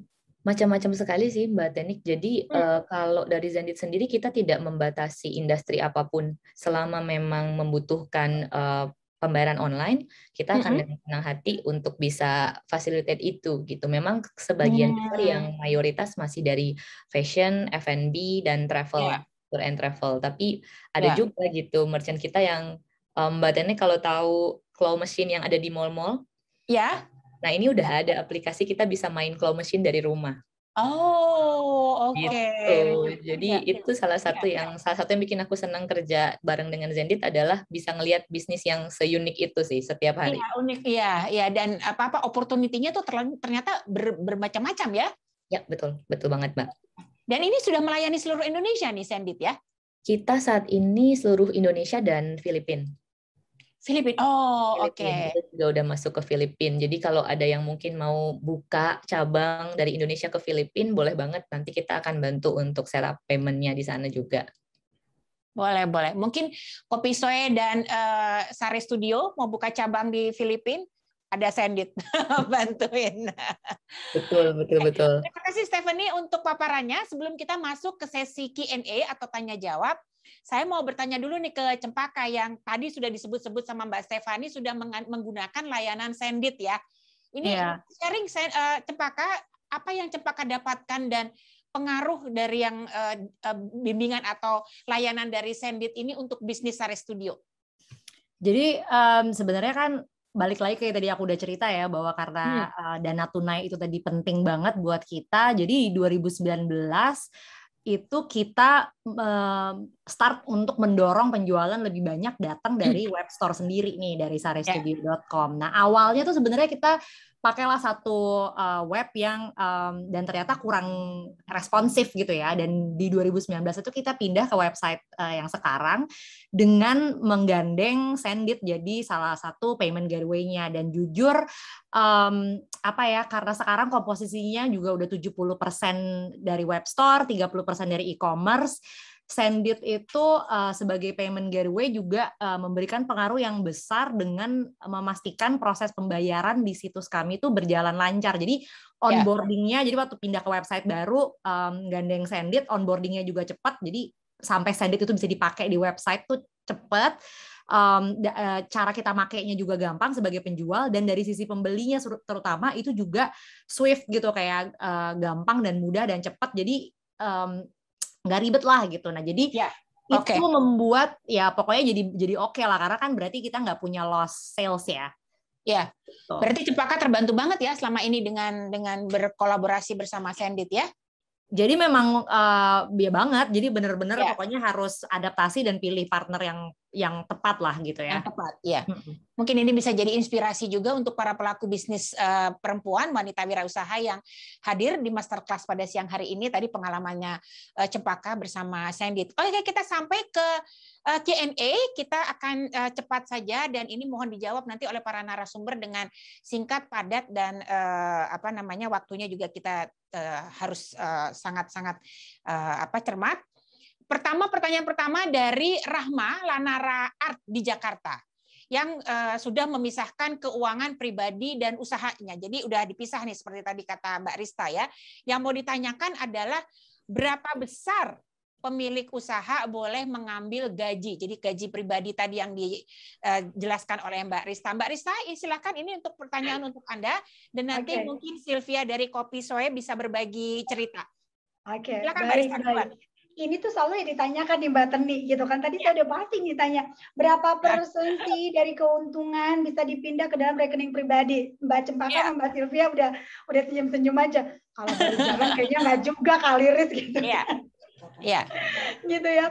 Sebenarnya gini sih Mbak, sebenarnya kita lihat dulu bisnis kita ini sebenarnya sudah ada mengalami keuntungan atau belum.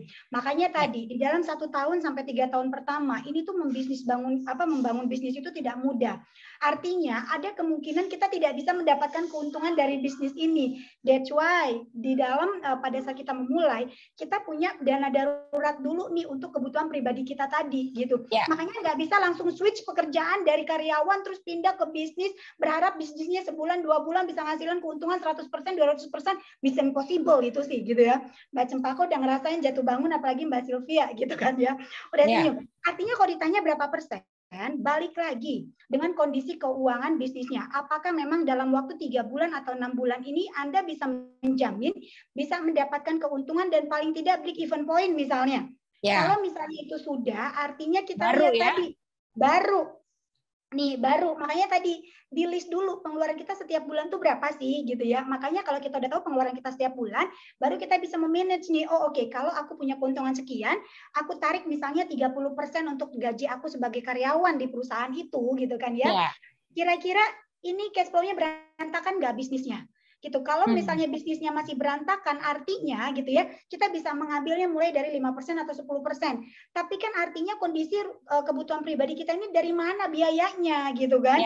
Ini that's why makanya tadi pada saat memulai harus punya dulu dana darurat untuk pribadi sendiri. Kalau kita udah membuat anggaran untuk bisnis kita projection-nya oke, untuk per 1 tahun, dalam 1 tahun ini udahlah, kalau misalnya ada keuntungan dikit puterin lagi modal kan biasanya pembisnis itu kan kayak gitu ya. Nggak mau ada uang nganggur sedikit pun, semua dijadiin bisnis gitu kan ya. Tiba-tiba bisnisnya kolaps, bingung kan duitnya gitu kan. Nah, artinya tadi dilihat dulu ya Mbak Teni ya gitu, kondisi keuangannya seperti apa. Kalau memang memungkinkan bisa dimasukkan 10 atau 15% dari awal nggak masalah gitu ya. Tapi kalau misalnya dari awal tidak dimasukkan projection-nya, ini agak sedikit repot gitu Mbak Teni. Terima kasih Mbak Rista, jawaban yang gamblang sekali. Dan bagaimana Sylvia, ini dari pengalaman pribadi, berapa besar dirimu mengambil gaji pada akhirnya? Ya, aku setuju banget sih sama Kak Rista. Sebenarnya ini balik lagi ya, negosiasi ataupun diskusi bersama partner. Sebenarnya kalau aku sendiri pertama kali memberlakukan sistem gaji itu adalah untuk ibaratnya biar nggak slack aja lah antara partner, karena di dalam bisnis itu pasti ada kayaknya oke, kerjaan gue lebih banyak deh, kerjaannya dia nggak seberapa nih kayak gitu. Jadi sebenarnya pada saat itu yang kita pikirin adalah cuma kayak kerja ngebangun bisnis ini gitu. Jadi itu pun aku menerima gaji pun setelah mungkin udah 3 bulan sampai 4 bulan itu berjalan, bahkan di bawah UMR gitu. Jadi mungkin buat teman-teman sekalian jangan langsung berharap oh ya kita awal langsung tembak gaji, saya mau gaji saya sekian gitu, 2 digit, tapi kita masih belum tahu, bisnis kita belum profitable, bisnis kita juga ibarat uangnya belum muter, karena apapun kalau kita udah menjadi pemilik bisnis, apapun kita lakukan pasti buat si bisnis kita dulu gitu. Baru setelah kita ngelihat growth-nya bagus, keuangannya juga bagus, baru kita bisa bicarakan tentang gaji. Dan itu pun juga dikira-kira ya, jangan berarti kita kayak aku mau dong langsung 2 digit gitu. Itu bisa calon-calon slack lah antara partner gitu. Iya. Jangan mentang-mentang ya. Pokoknya udah ngelihat ini nih, udah ngelihat di neraca gitu ya, udah ngelihat. Iya, waduh. Padahal yang dilihat itu juga baru omset gitu. Kita omset pun masih bisa dibagi segini gitu. Betul, kita belum bagi dengan operasional. Pribadi nanti. Iya, kita sih. Oke, terima kasih Sylvia, dan tadi juga Mbak Rista sudah gamblang tentang masalah ini ya, mengambil gaji pribadi dari pendapatan dari penghasilan. Ini berikutnya ada pertanyaan untuk Sandit, tapi sayang sekali ini Mbak Feni Lukiharti tidak menyebutkan bisnisnya, tapi oke lah. Ini Mbak Feni bertanya untuk ke Mbak Stephanie, untuk memanfaatkan Sandit apakah ada minimal budget? Oh oke. Baik Mbak Tenik. Tadi dengan Mbak siapa yang menanyakan Mbak Tenik? Mbak Feni Lukiharti. Oke, Mbak Feni, terima kasih untuk pertanyaannya. Kalau minimal budget, ini sebenarnya tidak ada, karena layanan Zendit sendiri sebenarnya adalah layanan yang ketika ada real transaction, ketika ada pembelian, itu baru nanti akan kita charge gitu, Mbak Tenik, dan juga tadi Mbak Feni menanyakan. Dan ini kita juga khusus untuk wanita wirausaha, dan juga teman-teman yang sudah join di masterclass yang hari ini, kita punya promo pelayanan bebas biaya layanan sampai dengan 300 juta untuk teman-teman yang nanti bisa register dari aplikasi Zendit nih. Jadi kita punya mobile apps juga, Mbak Tenik. Teman-teman bisa tinggal download apps-nya dan scan QR code di sini. Untuk ini ada QR code-nya, silakan di-scan sekarang. Untuk nanti bisa klaim promonya. Jadi selama saldo 300 jutanya ini masih ada, layanannya masih gratis dan tidak ada minimalnya tadi, Mbak Tenik. Oke. Jadi tidak ada minimal budget ya untuk ini, tapi nanti bisa dilihat di sini informasinya semua, dan ada ini ada QR code untuk mendownload aplikasi Sendit Business. Betul begitu ya Mbak Stephanie? Ya, betul. Jadi nanti buat yang udah download aplikasinya bisa dapat promo juga bebas biaya layanan sampai dengan 300 juta nih untuk teman-teman yang udah join hari ini. Di masterclass sore hari ini ya, siang hari ini ya. Oke, banyak sekali pertanyaan yang masuk, namun sayang sekali waktunya memang tidak banyak karena kita masih ada 2 masterclass berikutnya di rangkaian Indonesian Women's Forum 2021 ini. Semua pertanyaan sudah ditampung oleh Ibu Produser. Nanti mungkin akan dijawab pada konten yang akan dimuat di Femina dan di IWF Connect dan juga di media sosial kita ya. Sebelum mengakhiri sesi ini juga saya ingin menginformasikan kembali seperti tadi kata-kata dari Mbak Stephanie, ada program menarik dari Sendit untuk seluruh peserta workshop pada hari ini yang hadir bisa mendapatkan free program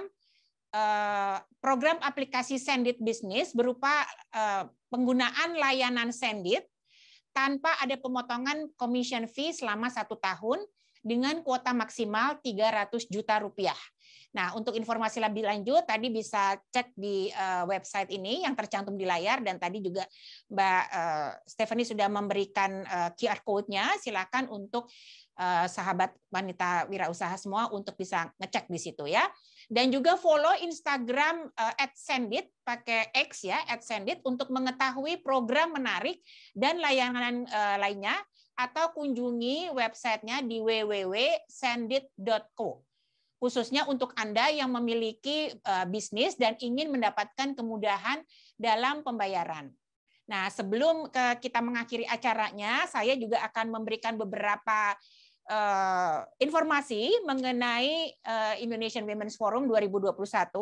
Masih ada 2 masterclass yang akan dilakukan setelah ini. Nanti bisa dicek infonya lebih lanjut di Instagram kita @iwf.connect dan @Femina Magazine, juga di www.indonesianwomens.forum.com, indonesiawomensforum.com, dan jangan lupa untuk follow akun-akun tersebut. Pilih kelasnya, beberapa kelas memang sudah sold out, tapi tidak ada salahnya untuk mencoba. Dan kunjungi pula Virtual Fest IWF 2021 dengan masuk ke tautan IWF Virtual Rooms dengan S di belakang .com.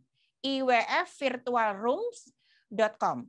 Ada puluhan tenan istimewa di sana, di antaranya Blue Band, Kominfo, Bio Oil, Sendit, Tokopedia, Bunga Sari, Modena, Origina, Kala The Label, Rosalie Chase, Sejauh Mata Memandang, Du Anyam, Kami, Nature Confidence, Maiswara Basket, Manika Jewelry Bali, Sister Margo Karet, Ladam Invanilla, Dinaro, Velora Official, Dove Lab, Cincau Cuan, Strawberry Patch, Havilati, Royal Sports Performance Center, serta media partner kita. Dan ini Virtual Fest IWF 2021 ini akan berlangsung selama 1 bulan. Ada Sendit juga di sana, jadi Anda bisa cek-cek terus selama 1 bulan, karena akan berlangsung hingga 26 Oktober 2021. Ya, jadi ayo kita dukung produk lokal dan jangan lupa untuk kunjungi booth-booth di Virtual Festival IWF 2021. Oke. Sebelum kita selesai di acara ini, saya mau ngajak semuanya untuk berfoto bersama. Ya, ini wajib nih kalau Femina bikin dan IWF bikin acara harus ada foto bersama karena kita sudah dandan cantik pada hari ini. Baik, jangan lupa nanti feel free ya untuk posting. Silahkan dibuka kameranya. Oke, kita akan foto bersama. Nanti jangan lupa untuk tag di @iwf.connect. Lalu cantumkan hashtag Indonesian Women's Forum, hashtag IWF 2021, hashtag Semakin Cakap Digital, hashtag Indonesia Terkoneksi, dan hashtag saring sebelum sharing. Ya, jadi nanti nama-nama hashtag juga bisa dilihat di Instagram Femina Magazine dan Instagram iwf.connect. Kita mulai dulu dengan para pembicara ya. Silakan untuk tim produksi untuk pin dulu para pembicara. Saya akan berfoto bersama para pembicara. Sudah? Oke, saya hitung untuk saya bersama Mbak Sylvia, Mbak Cempaka, juga 2 narasumber, Mbak Rista dan Mbak Stephanie. Yuk kita foto. Saya hitung ya, 3, 2, 1, senyum. Sekali lagi untuk para pembicara, 3, 2, 1, senyum. Nah, sekarang untuk seluruh peserta, ayo dibuka kameranya. Ayo buka kameranya, jangan malu-malu. Wah, ini penuh nih semuanya. Kita berfoto bersama ya. Saya hitung 3, 2, 1. Sekali lagi. 3, 2, 1. Sudah selesai? Oke, baik teman-teman semua. Terima kasih sekali untuk saya ucapkan untuk Mbak Rista, Mbak Stephanie, juga Cempaka dan Sylvia. Terima kasih banyak. Terima kasih banyak, Kak. Thank you. Thank you. Thank you so much buat semuanya. Terima kasih sudah berbagi cerita, berbagi info, dan juga sharing pengalaman selama mengelola bisnis. Dan juga Mbak Rista tadi sudah memaparkan poin-poin bagaimana mengatur cash flow. Juga dari Mbak Stephanie bagaimana layanan Sendit bisa membantu Anda, para pebisnis, para wanita wirausaha untuk menjalankan bisnisnya. Semoga bisa mendapatkan manfaatnya. Dan sekali lagi saya mengucapkan terima kasih. Saya Tenik Hartono undur diri. Tetap jaga kesehatan, terapkan prokes 5M ya. Jangan lupa selalu mencuci tangan, memakai masker, menjaga jarak, menjauhi kerumunan, dan mengurangi mobilitas. Kalau nggak perlu nggak usah pergi-pergi dulu ya. Kita stick di IWF sampai besok. Dan terima kasih. Terus ikuti seluruh kegiatan IWF 2021 sampai besok. Sampai jumpa. Bye. Baik UMKM atau perusahaan besar, mengelola pembayaran merupakan hal yang sensitif dan kompleks. Untuk menerima dan mengirim pembayaran, Anda tentu ingin solusi aman, cepat, dan fleksibel. Mengintegrasikan berbagai mitra pembayaran secara manual pasti memakan waktu. Solusinya, Zendit, payment gateway yang mampu memudahkan transaksi online untuk semua jenis usaha Anda. Segera integrasikan dengan Zendit dan dapatkan berbagai fitur canggih. Zendit terintegrasi dengan beragam bank besar di Indonesia supaya Anda dapat menerima dan mengirimkan uang ke berbagai pihak dengan mudah. Seluruh layanan berjalan otomatis sehingga Anda dapat bertransaksi kapanpun dan dimanapun. Zendit juga menyediakan berbagai produk lainnya yang dapat membantu bisnis Anda. Tidak dikenakan biaya pengaturan dan perawatan, hanya bayar sesuai penggunaan. Zendit aman, mudah, memiliki proses integrasi cepat, dan didukung oleh tim customer sukses kelas dunia. Bergabunglah bersama ratusan bisnis lainnya dan gunakan Zendit sekarang.